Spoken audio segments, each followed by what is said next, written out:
Hey friends. Gosh, I am so excited to see you today because I have yet another special treat for you. My friend Florian Belter has already, God, I don't know why I'm stuttering over this, but what you're about to see is Florian's evaluation of another early career portfolio. So I've got a few more of these scheduled between now and the end of the year.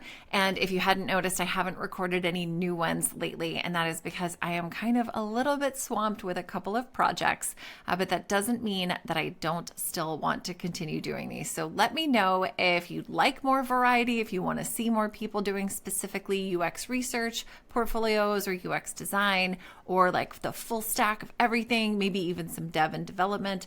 Dev and development doesn't matter. Anyhow, I'm looking forward to hearing from you. I hope you find this very valuable, and I'll see you again in a couple of weeks. All right, bye. Hello everyone, my name is Florian Belter and I'm jumping in for Maigen today, taking over a review for one of her followers. And just before I dive in, a little bit about myself. So I'm a staff product designer at a company called Juro, dealing with contract management, and that's probably what I'm known more for. I also run the platform Open Doors, which you might have heard of, especially if you're a junior. It's a junior platform, mostly a job board, but more than that, I also run a newsletter, which I invite you to subscribe to, where I feature obviously the latest junior jobs every week, but also at least one article per week that kind of gives you interesting insights, strategies, and new techniques to try, specifically tailored towards juniors so that you can make the most of your job search and maybe, skip some of the learnings and hits and misses that this job search can bring with it. Well, anyway, let's dive into the matter at hand, which is Austin's portfolio here. Austin is, I think, LA based, and has a degree in human computer interaction, graduated a while ago, and he is looking for feedback on his portfolio, and I'm happy to give that. So let's jump right in. So just structurally, how I do this, we'll go through some general things, mostly about the homepage, just the general structure of the portfolio, talk about some of that, and how that might affect or how that might be perceived by hiring managers and or recruiters. And then we're going to jump into the case studies. Since we're a bit limited on time, I will not go into detail on every single case study he has, but I'll show some exemplary stuff that can certainly be found in most case studies. Usually, if there are, let's say, problems or if there's potential, it usually relates to not just one case study. Very often those are things that you can improve across the board. Not always, but I think in Austin's case it's fair to say so. And I'm going to structure that the way that I'm going to first talk about some of the more foundational structural issues or potential in the case studies, and then we're also going to talk a little bit about visual stuff. I try to keep that low always. Visual is something it's very hard to give feedback on, and it's also something that is obviously much harder to improve. It can be only improved by practicing a lot, which I urge every junior to do just in general. Even if you feel like you're in a good place, doesn't mean you are, but you could, right? But even then, improve. Try to practice this as much as possible, especially in the current market. Visual skills are kind of what seems to be lacking at the moment, at least if you kind of believe the common narrative out there. Well, anyway, no further ado, let's jump in. First thing I always look at is the introduction. So many people either don't do it at all, or they just say, hey, my name is Austin and I'm a UX designer, now see my work. This is a missed opportunity in my opinion, because the introduction is basically the first impression, and that those count. And is also one of the most valuable pieces of real estate on your website, on your portfolio, because this one is is near, I'd say, close to the only one that's guaranteed to be seen 100%. So if you think about that, like everyone who comes here will see this. Yes, some people scroll quickly and some people will not read it, but a high percentage will. And also their attention span is still, in the best shape the moment they land here. So my recommendation is think about this one. Don't spend days on it, but definitely be very deliberate about it. So in Austin's case, he introduces himself. He states his title, which is, his desired kind of job title, which is good. That should always be done. Like, no matter what you strive to be, UX researcher, UX designer, UX UI designer, product designer, whatever you chose for yourself, what's your, the most common one that you're going for, you should try to kind of reflect that here. Stated with the background, like his main studies, and then a blend of skills, including a solid background in multiple other kind of adjacent careers, let's say customer service experience, front-end development, IT. This well-rounded foundation positions me as an effective and communicative designer capable of developing intuitive apps. Okay, so I think the foundation here is not bad. It's generally saying a lot, especially the background is something I would never hide. Even if you have like a background in, other industries, don't be shy about that. Like, don't think you need to hide, for example, something like customer service experience, because it is relevant. There are skills in these industries, in these kinds of careers, that will benefit you as a designer, sometimes more indirect rather than direct, but still they are valuable and they are valuable to show. So what's maybe lacking here? He says he brings a unique blend of skills. What skills? That's what I'm looking for. Why? So usually when a company's looking for a new hire, they maybe not have like exact skills in mind, but they will definitely have a picture of what type of designer they need for this role. Now, this will vary, obviously. Sometimes people are looking for a generalist, and when they say generalist, they actually mean it. So someone who's kind of doing well across the board.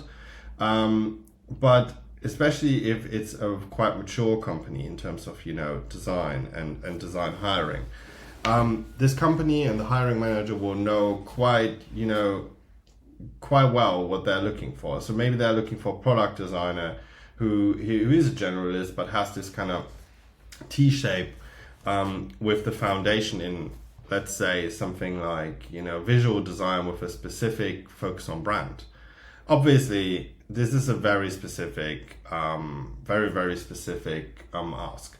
So a lot of people would not fall into that, which doesn't mean they wouldn't hire someone who might not necessarily be 100% this, but they will definitely look to kind of come close to this. So now what you want to do is you want to position yourself with your best skills, with the things you think you do best and that kind of define you as a designer, in order to be on the short list for jobs like this that fit your profile, that fit your skills. So as a junior, that is a bit tougher because obviously you haven't had the opportunity to really kind of form, experience in certain fields. You haven't gathered, any experience, working with design systems, for example. That's just something juniors barely ever can have, like from just because of the way that this works.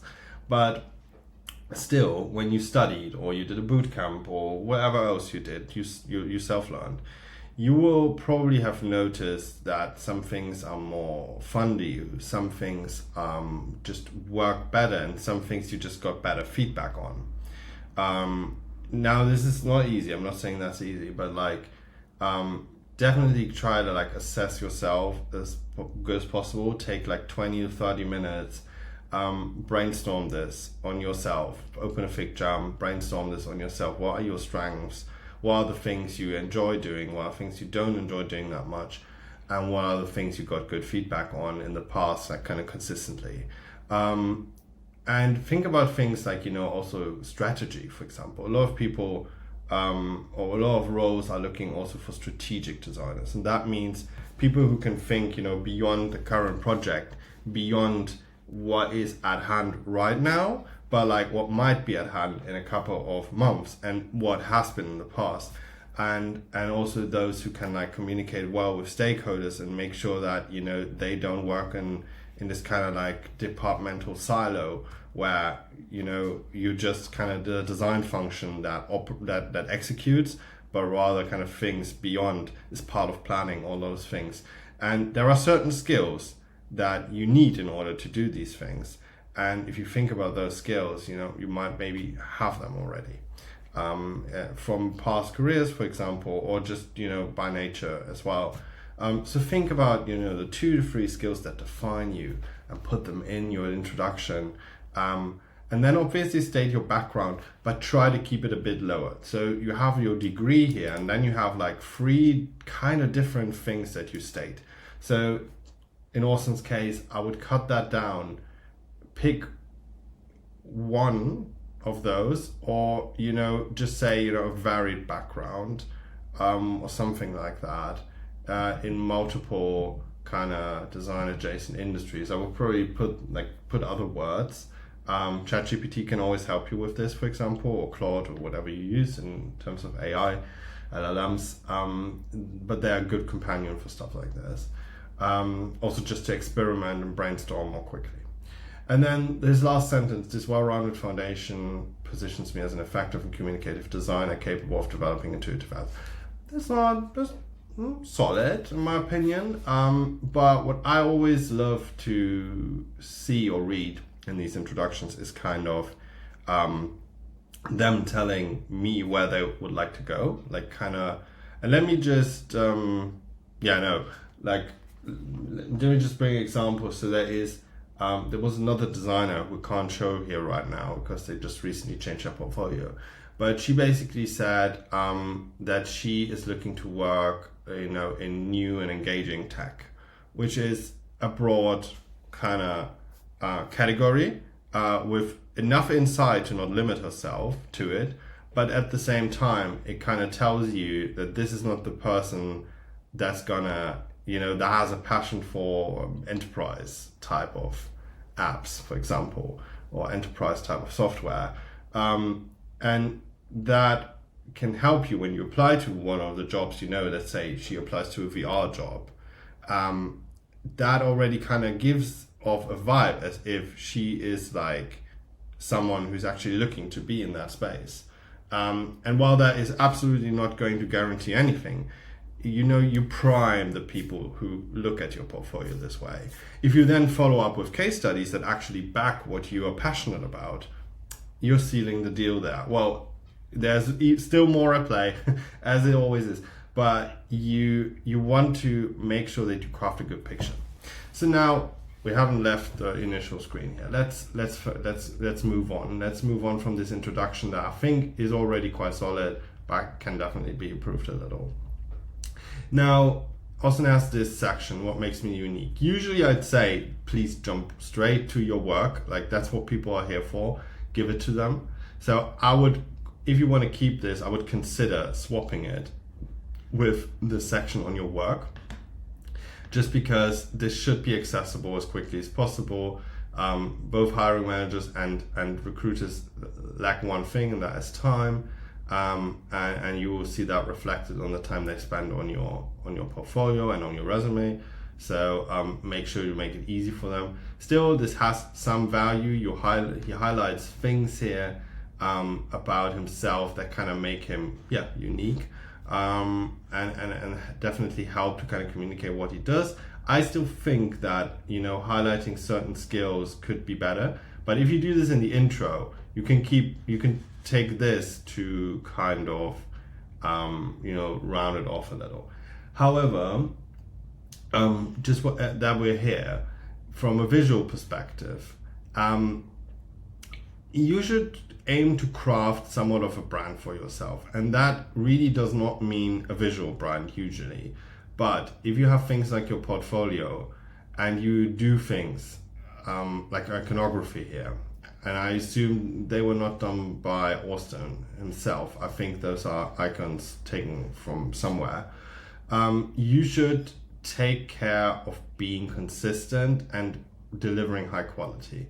So first of all, you can see those are different black shades of black, and also different stroke width, and just generally a different style. You know, this has like very rounded borders. This has like just slightly rounded borders, and it's just giving off a vibe as if, you know, literally what he probably did, pulling icons of the internet from somewhere, just fitting his kind of, you know, purpose. So what I would recommend is, you know, either do them yourself or at least pick one icon pack you can source stuff from and use icons from there. There are a lot of really good icon packs out there you can use for free without any attribution, anything necessary. So it's not that hard, but be consistent. And then when you do it here and you use icons in other places, like the arrows, for example, well, they are actually not icons. I think they are actual text, but they also have a different style. And those are things, especially for more visually focused roles or roles where visual skills at least are part of the package they're looking for. Those are things the hiring manager immediately sees. Like an experienced designer or design manager, leadership, they will immediately see this. And yes, obviously we'd probably be talking a junior role here, so they will cut you some slack, but at the same time we are in a competitive market and you don't want to take chances. So make sure everything is kind of like up on par, you know? All right. So now the next thing, case studies. And we want to jump into one very soon, but let's first talk about the number of case studies. We have 6 case studies here. A little bit too much. I always say, you know, aim for like 3 to 4 very well polished case studies. Like case studies you would be proud of, case studies you think show your kind of profile well. Like not necessarily everything in every case study, but like if you have like case studies that showcase different skills, make sure they kind of reflect you well as a whole. So that's what I would be looking for. And now we have 6 case studies here, and let's take a look what this actually is, because there's no screens in here like at all. I suspect an NDA or similar, but that's definitely a tough one. Like I wouldn't say that a case study without visuals is a no-go, but I would also say you're not helping yourself with it. And then this one, like it looks, just from the screen of it, it looks like it was done a lot earlier than the other work. So it's not really representative of his skills anymore. So I would probably get rid of these 2 for sure. And then you have like 2, you know, kind of desktop and seemingly web focused products here, and 2 mobile products here, which might be native apps. Let's take a look if we can find out about that. Yeah, it seems like it. So that is, I think, that could kind of, you know, create a better balance and less, you know, to choose from, because you have to, and we want to close this topic soon, but one thing you have to realize is, again, there's not too much time spent. No one will look at all 6 case studies, and they will also just skim through these. So whatever they pick is gonna form their image of what you do and how well you do it. And now if you have work here that is just, you know, not as good as the rest of it, and they pick one of those case studies, you're not going to leave the impression you could leave. That's the first thing. And the second thing is, you just want to make it easy for people to choose, and you want to be, you know, deliberate about what kind of skills you show. And this just feels like, you know, dumping all your work in sometimes. And I mean, 6 case studies is still, I guess, somewhat, you know, some people would say, yeah, that's okay. I personally wouldn't. But if you'd go beyond, I think everyone would start to tell you, you know, cut it down a little. So I would say, you know, take out these 2 probably, and you're not going to hurt yourself. On the contrary, you're going to do yourself a favor, I think. So now, before we jump into a case study for the last 10 minutes, I think one moment about case study previews. So we see pictures. We can also read something on those pictures usually. We also have a logo here. And yeah, we have mock-ups basically. However, right off the bat, without hovering, we have no context at all. Absolutely no context. Like, what is this about? Why is it important? What kind of work was this? What was involved in the project? Nothing. So I'm not the one to say, you should kind of dump all the information on this page, because that's also overload and is also probably going to result in a very cluttered UI, but you can give a little more than just the name. So some things are self-explanatory. No code for all. Well, I can at least, think about some of that. Discord accessibility feature also I think I have a good idea of what this is about. But Tabby and Green.io, no idea. I have to look at the screens. Well, they tell me something, but like no idea, kind of, for example, what first thing would be interesting, what I was just looking for. What kind of platform is this? Is this an iOS or Android app, or is this a web app? Because that definitely matters. If someone is looking for, if you're applying to a role where you are supposed to work on an iOS app, and there's some requirements, some expectations around knowing how to navigate designing for this platform, the case study that recruiters and hiring managers will pick, or at least one of them, will be the one that you have that features a mobile app, so they can see if maybe some of these skills are demonstrated there. And if I can't even, learn that from here, that's like already a first kind of meh moment. So we don't want that. Absolutely not. And also on hover, it's like a little bit, I think I get the thought behind this, kind of be minimal, be non-obtrusive here, try to like keep it low, cool thing, but it's not helping you in this case. And also the title itself, it could just be more speaking. So my top recommendation for this is lead with impact and try to convey what this is about. So you did not work on this to just design it. You did not do this just because you wanted to do it. You did this because there was something that needed to be improved, or there was, if it was a new design, there was some goals this business that you were designing for wanted to reach with this website. And that's what you can lead with. So increasing conversion rates for a no-code platform by X%. That's a striking title, because it tells everyone already not only what you did, but what you achieved by doing it. And that's the thing that makes people curious to learn more about how you did it. And then obviously, if you have more results than that, more impact driven, you can still talk about that in the case study. You don't have to fit it all into this. I've also seen people, doing these kind of like little cards where they state like the main metrics of each project in this preview. Also well done, I think. Could lead to information overload a bit quicker, but as long as you have a striking title that's visible and that tells me something about this project, why you did it, and like what you achieved, that's gonna land well. So now let's finally dive in.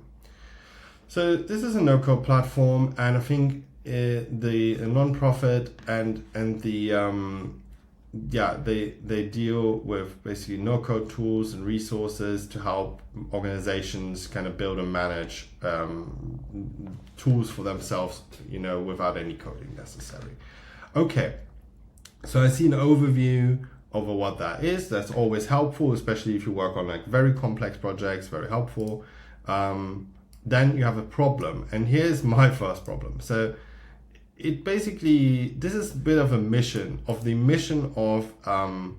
this company, of this organization.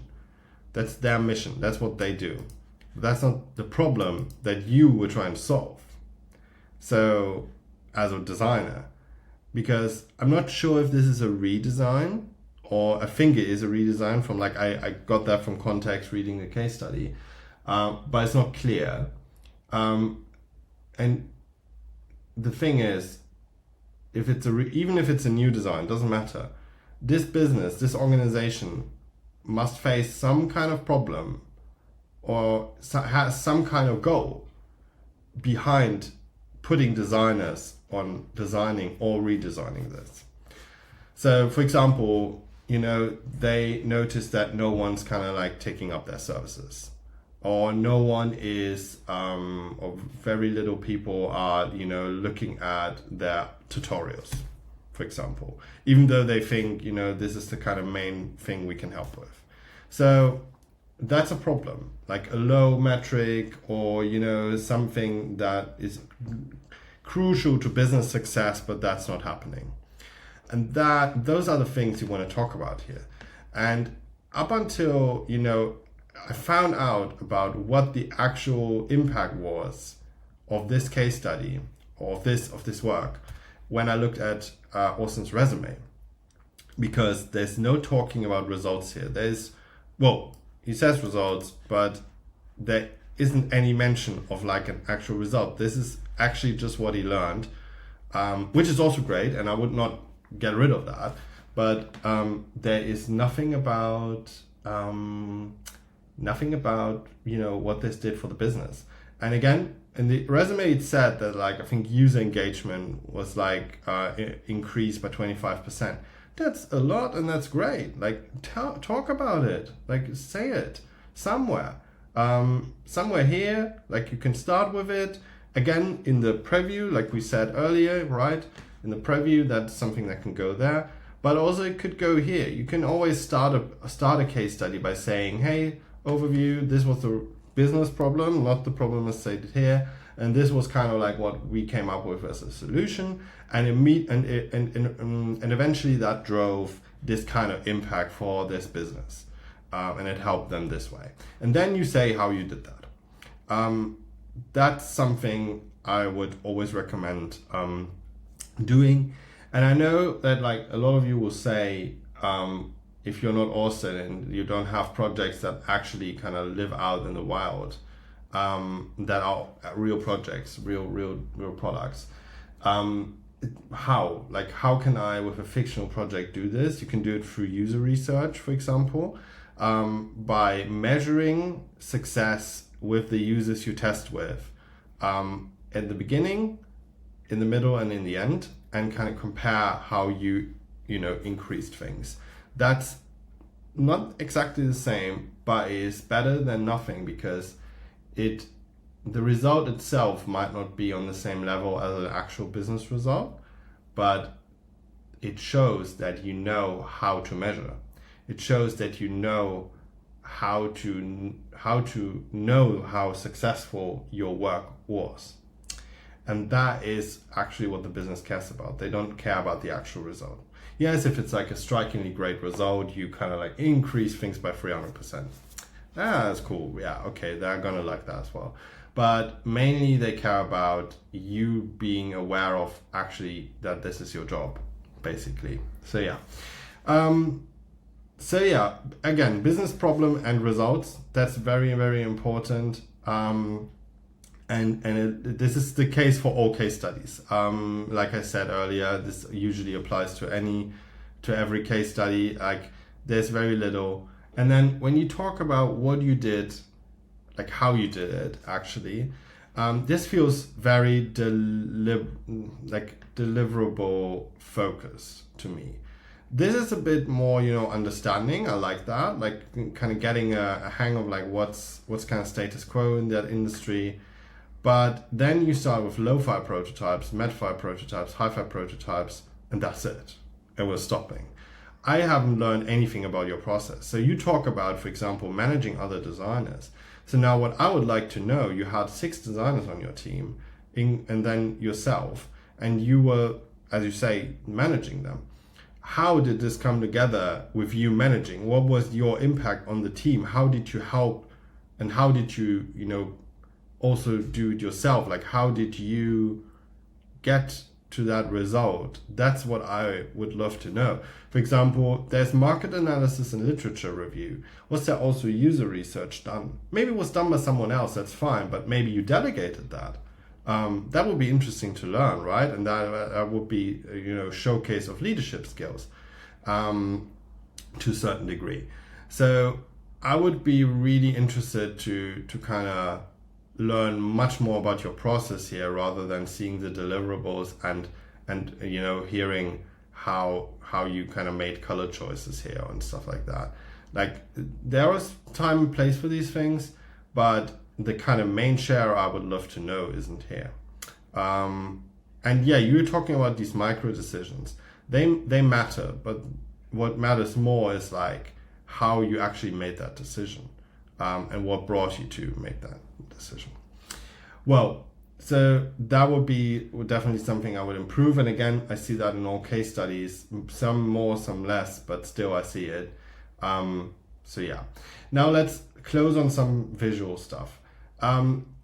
You chose a very, kind of standard typography, which is fine. Like, I'm not the one to tell you pick the fanciest font you find. Actually, I'm the basic guy that tells you, Inter does the job well.